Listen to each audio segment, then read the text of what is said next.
चलिए अब शुरू करते हैं सुपरफास्ट खबरों का सिलसिला।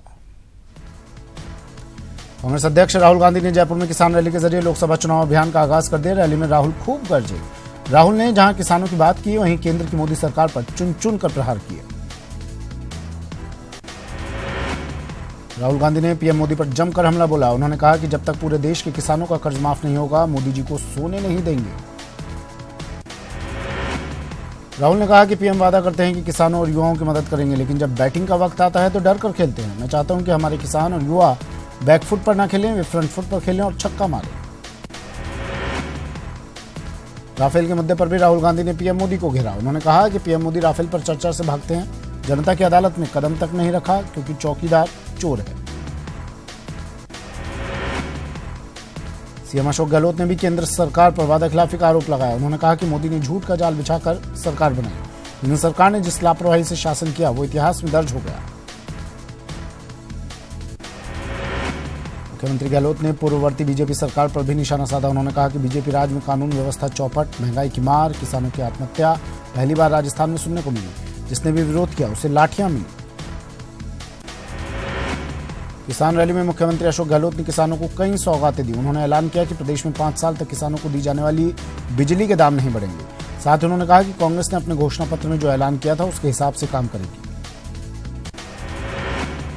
किसान रैली को संबोधित करते हुए डिप्टी सीएम सचिन पायलट ने भी बीजेपी पर जमकर प्रहार किया। उन्होंने कहा कि सत्ता में आने के 2 दिनों के बाद ही हमारी सरकार ने किसानों का कर्ज माफ किया, जिसके बाद अब लोगों में नई उम्मीद जागी है।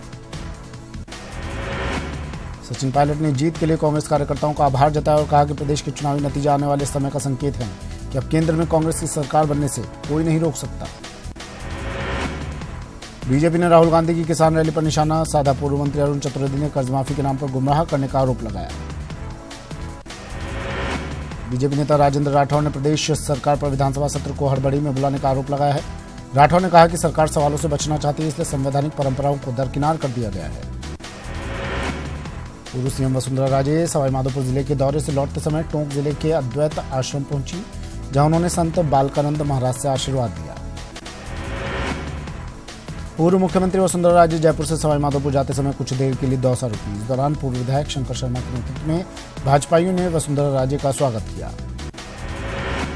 बीजेपी में नेता प्रतिपक्ष की दौड़ शुरू। राजे, कैलाश, मेघवाल, कटारिया और राजेंद्र रेस में सबसे आगे। लोकसभा चुनाव को ध्यान में रखकर पार्टी ले सकती है फैसला। कोटा जिला प्रशासन अब लोकसभा चुनाव की तैयारियों में जुट गया है। कलेक्टर मुक्तानंद अग्रवाल ने संबंधित अधिकारियों की बैठक ली और तैयारियों की समीक्षा करके कमियों में सुधार के निर्देश दिए। चूरू जिला मुख्यालय के आसेरी गेस्ट हाउस में भाजपा के जिला पदाधिकारियों की कार्यशाला आयोजित हुई। कार्यशाला में लोकसभा चुनाव को लेकर चर्चा हुई। चित्तौड़गढ़ के कलेक्ट्रेट चौराहे पर भारतीय जनता पार्टी ने आतिशबाजी कर लोकसभा में आरक्षण बिल पास होने का जश्न मनाया। पूर्व उच्च शिक्षा मंत्री किरण माहेश्वरी रेलमगरा क्षेत्र के दौरे पर रहीं। इस दौरान भाजपा कार्यकर्ताओं ने माहेश्वरी का स्वागत किया। झुंझुनू जिला कलेक्टर रवि जैन एक्शन में हैं। जिले के विकास को रफ्तार देने में जुट गए हैं। उन्होंने जिला परिषद सभागार में सभी बीडीओ, ब्लॉक लेवल अधिकारियों सहित अन्य विभागों की बैठक ली। करौली में जिला कलेक्टर नन्नूमल पहाड़िया ने बुधवार को कलेक्ट्रेट सभागार में विभिन्न प्रकोष्ठ के अधिकारियों की बैठक लेकर योजनाओं की समीक्षा की। राजस्थान में स्वाइन फ्लू से बढ़ते मौत के आंकड़े सरकारी दावों की पोल खोल रहे हैं। नए साल में अब तक 15 लोगों की मौत हो चुकी है और सरकार जनता से जागरूकता की अपील कर रही है। वहीं 400 से ज्यादा लोग पॉजिटिव पाए गए हैं। सबसे ज्यादा प्रभावित मुख्यमंत्री का गृह क्षेत्र जोधपुर है, जहां अब तक 9 लोगों की मौत हो चुकी है, जबकि सीकर और नागौर में 2-2 मरीजों की मौत हो चुकी है। वहीं जालौर में स्वाइन फ्लू से 1 मरीज की मौत हुई है। स्वाइन फ्लू से निपटने में चिकित्सा विभाग की सांस फूल रही है। उदयपुर में स्वाइन फ्लू का कहर थमने का नाम नहीं ले रहा। एमबी अस्पताल में भर्ती महिला ने इलाज के दौरान दम तोड़ दिया तो 3 नए पॉजिटिव मरीज सामने आए हैं। कोटा में एक ही दिन में स्वाइन फ्लू के 3 मरीजों की रिपोर्ट पॉजिटिव आई है, जिसके बाद से चिकित्सा विभाग में हड़कंप मचा हुआ है। राजस्थान में सर्दी का सितम जारी है। शीतलहर से जहां आम जनजीवन प्रभावित है, तो वहीं कोहरे ने रफ्तार पर ब्रेक लगा दिया है। घने कोहरे की वजह से रेल, हवाई सेवा पर असर पड़ा है। कई जिलों में पारा माइनस के पार पहुंच गया है। प्रदेश में पड़ रही कड़ाके की सर्दी से निजात पाने के लिए लोग अलाव का सहारा लेते दिख रहे हैं। प्रदेश के कई हिस्सों में न्यूनतम तापमान में लगातार गिरावट जारी है। दौसा के बांदीकुई में एक युवक ने अपने ही छोटे भाई पर देसी कट्टे से फायर कर दिया। घटना के बाद घायल को बांदीकुई अस्पताल में भर्ती करवाया गया। गोली अभी भी घायल के मुंह में फंसी हुई है, जिसकी वजह से उसकी हालत नाजुक बनी हुई है। झुंझुनू के गुड़ा गौड़जी में 4 दिसंबर को आपसी रंजिश में घायल युवक की इलाज के दौरान मौत हो गई, जिसके बाद परिजन आरोपियों पर हत्या का मामला दर्ज करने के लिए मांग पर अड़ गए। पुलिस ने विधायक राजेंद्र सिंह गुड़ा के भाई समेत 16 लोगों के खिलाफ नामजद मामला दर्ज कर लिया है। अजमेर में आबकारी पुलिस ने कार्रवाई करते हुए अवैध शराब का जखीरा पकड़ा है। मुखबिर की सूचना पर आबकारी पुलिस ने एक ट्रक को पकड़ा। पाली के बांगड़ मेडिकल कॉलेज और हॉस्पिटल के ब्लड बैंक में स्टाफ शराब की पार्टी कर रहा था। पुलिस को तलाशी के दौरान ब्लड बैंक की लैब में छिपाई हुई शराब की बोतलें और गिलास मिले। धौलपुर के पचगांव में पुलिस ने कार्रवाई करते हुए गौवंश से भरे ट्रक को जब्त किया। पकड़े गए ट्रक से पुलिस ने 20 गौवंश मुक्त करवाए हैं।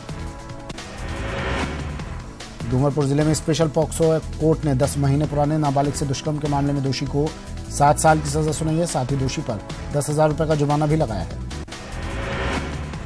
चूरू में 4 साल पहले हुए नाबालिग से दुष्कर्म मामले में कोर्ट ने आरोपी को आजीवन कारावास की सजा सुनाई है।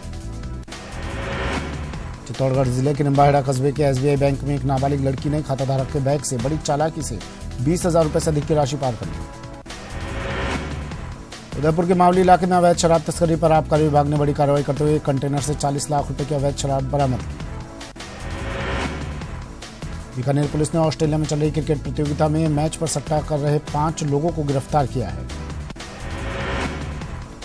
करौली में 2 बाइक की टक्कर हो गई, जिससे 5 बाइक सवार गंभीर रूप से घायल हो गए। हादसे के बाद ग्रामीणों ने निजी वाहन से घायलों को करौली चिकित्सालय में भर्ती करवाया। दौसा में नेशनल हाईवे पर पलटा तेल से भरा टैंकर। ये घटना नेशनल हाईवे 21 पर दौसा कलेक्ट्रेट के पास हुई। घटना की वजह से यातायात कुछ देर के लिए रोक दिया गया। बांसवाड़ा में तेज रफ्तार ट्रक अनियंत्रित होकर खाई में गिर गया। हादसे में ट्रक ड्राइवर की मौत हो गई। बांसवाड़ा में रोडवेज बस और डंपर के बीच जबरदस्त भिड़ंत हो गई, जिससे बस ड्राइवर चालक समेत 3 लोग घायल हो गए। भीलवाड़ा के शाहपुरा में बुधवार रात टेंट हाउस के एक गोदाम में भीषण आग लग गई। आग से लाखों रुपए का नुकसान होने की संभावना है। तीर्थनगरी पुष्कर के नाला क्षेत्र में एक ट्रांसफार्मर में अचानक आग लग गई। लोगों की सूचना पर मौके पर पहुंचे अग्निशमन की टीम ने आग पर काबू पाया। अजमेर के रामगंज थाना क्षेत्र में एक युवक की नाले में गिरने से मौत हो गई, जिसके बाद पुलिस ने शव को बाहर निकलवाया और JLN अस्पताल की मोर्चरी में रखवाया। बारां के जिला चिकित्सालय में महिला चिकित्सक की लापरवाही से प्रसूता की मौत पर परिजनों ने हंगामा कर दिया। परिजनों ने चिकित्सक पर लापरवाही का आरोप लगाया। उत्तर पश्चिम रेलवे मुख्यालय और जयपुर रेलवे जंक्शन पर रेल कर्मचारियों ने प्रदर्शन किया। ये कर्मचारी प्रदर्शन के जरिए केंद्रीय मजदूर संगठनों की हड़ताल का समर्थन कर रहे थे। प्रदर्शन में NWREU और UPRMS के रेल कर्मचारी शामिल हुए। अलवर के तसिंग गांव में शमशान भूमि की चारागाह भूमि पर दबंगों ने अतिक्रमण कर रखा है। कई बार इसकी शिकायत अधिकारियों को दी गई, बावजूद इसके कोई कार्रवाई नहीं की गई, जिससे मजबूर ग्रामीणों ने अनिश्चितकालीन भूख हड़ताल शुरू कर दी। ग्रामीणों की भूख हड़ताल की जानकारी मिलने के बाद अधिकारियों ने रिपोर्ट मांगी है। SDM ने मामले पर तहसीलदार से रिपोर्ट मांगी है। अजमेर के आदर्श नगर में लोगों ने जलदाय विभाग पर मनमानी का आरोप लगाते हुए नारेबाजी कर प्रदर्शन किया। टोंक में विद्युत कर्मियों के आपसी तालमेल न होने की वजह से लगातार दुर्घटनाएं हो रही हैं। 15 दिन पहले विद्युत कर्मी की लापरवाही की वजह से एक स्कूली छात्रा की मौत हो गई। देश की सबसे धनी नगरपालिका माउंट आबू तिरपाल में नजर आई। दरअसल माउंट आबू नगरपालिका की बैठक टेंट और तिरपाल लगाकर की गई थी, जिसमें पालिका अध्यक्ष सुरेश थिंगर, आयुक्त रविंद्र गोस्वामी समेत उपाध्यक्ष और पार्षद उपस्थित रहे। धौलपुर नगर परिषद ने अतिक्रमण पर कार्रवाई करते हुए भोगीराम कॉलोनी में सरकारी जमीन पर हो रहे अतिक्रमण को हटाया। चूड़ी कारखाने से रेस्क्यू किए गए बिहार के 33 बाल श्रमिकों को सत्यबाल आश्रम में प्रवेश दिया गया। बाल श्रमिकों के परिवारों की पहचान कर उन्हें वापस घर भेजा जाएगा। अजमेर IG संजीव नार्जरी ने अपना पदभार ग्रहण किया। उन्होंने कहा कि संभाग में अपराध पर काबू पाना और आम जनता को भयमुक्त वातावरण देना उनकी प्राथमिकता रहेगी। राजस्थान हाईकोर्ट एडवोकेट एसोसिएशन की ओर से अधिवक्ताओं के लिए निःशुल्क RJS कोचिंग कक्षाओं की व्यवस्था की गई है, जिसका राजस्थान हाईकोर्ट के CJ प्रदीप नंदराजोग ने उद्घाटन किया। कोटा के MBS पुनर्वास केंद्र में दिव्यांग साइकिल वितरण कार्यक्रम का आयोजन किया गया। चूरू में स्वामी गोपाल दास की पुण्यतिथि पर शहर के गोपाल दास चौक में कार्यक्रम आयोजित हुआ। कोटा में रामायण के विश्व में प्रचार प्रसार कार्यक्रम के तहत युवाओं के बीच रामचरितमानस विषय पर संगोष्ठी आयोजित हुई। कार्यक्रम में यूएसए हॉस्टन सुमंडली के अध्यक्ष प्रोफेसर ओम प्रकाश गुप्ता ने बतौर मुख्य वक्ता के रूप में शिरकत की। पुष्कर के ब्रह्मा मंदिर में बने 24 करोड़ की लागत के एंट्री प्लाजा को नगर पालिका के अधीन करने की तैयारी शुरू हो गई है। साथ ही एंट्री प्लाजा जल्द ही आमजन के लिए खोला जाएगा। कोटा में 11 साल बाद NCC air wing cadets microlight plane उड़ाने की अपनी हसरत पूरी करेंगे। माइक्रोलाइट प्लेन की फ्लाइंग टेस्टिंग की गई। अजमेर रेलवे स्टेशन पर 101 फीट ऊंचा तिरंगा फहराया गया। इस मौके पर डीआरएम राजेश कश्यप ने पहले पूजा अर्चना की और फिर तिरंगे को सलामी दी। पिंक सिटी जयपुर में फ्यूजन ग्रुप की ओर से 11 जनवरी को ब्यूटी पेजेंट मिसेज राजस्थान 2019 का ग्रैंड फिनाले आयोजित होने जा रहा है। फिनाले से पहले मिसेज राजस्थान की 20 फाइनलिस्ट का ग्रूमिंग, फैशन और फोटोजेनिक राउंड हुआ। चलिए फिर से शुरू करते हैं सुपरफास्ट खबरों का सिलसिला। जयपुर के जवाहर कला केंद्र में 7 दिवसीय फेस्टिवल रंग राजस्थान का समापन हो गया। फेस्टिवल के आखिरी दिन नाटक वेटिंग फॉर गोडेट और कथा सुकवि सूर्यमल का मंचन हुआ। जयपुर में चल रहे जूनियर हॉकी प्रतियोगिता के समापन समारोह में केंद्रीय कृषि राज्य मंत्री गजेंद्र सिंह शेखावत ने शिरकत की। गजेंद्र सिंह शेखावत ने खिलाड़ियों की हौसला अफजाई की। फाइनल मुकाबला हनुमानगढ़ और उदयपुर की टीम के बीच हुआ, जिसमें हनुमानगढ़ की टीम ने उदयपुर को मात दी। अयोध्या में राम जन्मभूमि विवाद मसले की सुनवाई आज से सुप्रीम कोर्ट की 5 जजों की संवैधानिक पीठ करेगी। इस बेंच की अगुवाई चीफ जस्टिस रंजन गोगोई करेंगे। ये सुनवाई 2.77 एकड़ जमीन के मालिकाना हक को लेकर है। 6 जनवरी को अदालत ने इस मसले पर सुनवाई करते हुए इसके लिए बेंच गठित करने की बात की थी। इस केस से संबंधित जमीन के मामले में इलाहाबाद उच्च न्यायालय के 30 सितंबर 2010 के दिए फैसले के खिलाफ दायर याचिका पर सुप्रीम कोर्ट सुनवाई कर रहा है। 9 मई 2011 को सुप्रीम कोर्ट ने इलाहाबाद हाई कोर्ट के फैसले पर रोक लगाते हुए यथास्थिति बहाल कर दी थी। इसके बाद पिछले साल मामले की सुनवाई शुरू हुई। निर्मोही अखाड़ा, रामलला विराजमान और सुन्नी वक्फ बोर्ड इस केस के पक्षकार हैं। आर्थिक तौर पर पिछड़े सामान्य वर्ग को 10% आरक्षण देने का बिल राज्यसभा में बुधवार को पास हो गया। दिन भर की चर्चा के बाद राज्यसभा ने इस बिल पर मुहर लगाई। इसके पक्ष में कुल 165 वोट पड़े, जबकि इस बिल के विरोध में 7 सदस्यों ने वोट डाला। लोकसभा ने इस विधेयक को एक दिन पहले ही मंगलवार को मंजूरी दे दी थी। लोकसभा ने वोटिंग के दौरान 3 सदस्यों ने इसके विरोध में मत दिया था। इस तरह 124वें संविधान संशोधन बिल पर संसद की मुहर के बाद सामान्य वर्ग को आर्थिक आधार पर आरक्षण देने का रास्ता साफ हो गया है। बहस के दौरान कुछ दलों ने इस विधेयक को लेकर केंद्र सरकार की मंशा पर सवाल उठाए। वहीं इस विधेयक के न्यायिक समीक्षा में टिक पाने को लेकर भी आशंका जताई गई। हालांकि सरकार का दावा है कि कानून बनने के बाद ये न्यायिक समीक्षा की अग्नि परीक्षा में भी खरा उतरेगा। राज्यसभा से भी बिल पास होने पर प्रधानमंत्री नरेंद्र मोदी ने खुशी जाहिर की। पीएम मोदी ने सवर्ण आरक्षण बिल पर व्यापक समर्थन मिलने पर ट्वीट कर खुशी का इजहार किया। पीएम मोदी ने ट्वीट में लिखा कि सदन में इस पर काफी जीवंत बहस भी देखने को मिली, जहां कई सदस्यों ने अपनी राय रखी और दोनों सदनों से बिल पास होना सामाजिक न्याय की जीत बताया। संसद का बजट सत्र 31 जनवरी से शुरू होगा और 1 फरवरी को मोदी सरकार बजट पेश कर सकती है। संसद का बजट सत्र 13 फरवरी तक चलेगा। इससे पहले संसद का शीतकालीन सत्र बुधवार को आरक्षण बिल को पास करने के बाद खत्म हो गया। लोकसभा का सत्र मंगलवार को ही खत्म हो गया था। दिल्ली के रामलीला मैदान में शुक्रवार से भारतीय जनता पार्टी का 2 दिन का राष्ट्रीय अधिवेशन कार्यक्रम शुरू होगा। इस राष्ट्रीय अधिवेशन कार्यक्रम में शीर्ष नेतृत्व से लेकर देश भर के जिले के सामान्य कार्यकर्ता भी मौजूद रहेंगे। अधिवेशन में लोकसभा चुनाव से पहले बीजेपी अपने कार्यकर्ताओं को जीत का मंत्र देगी।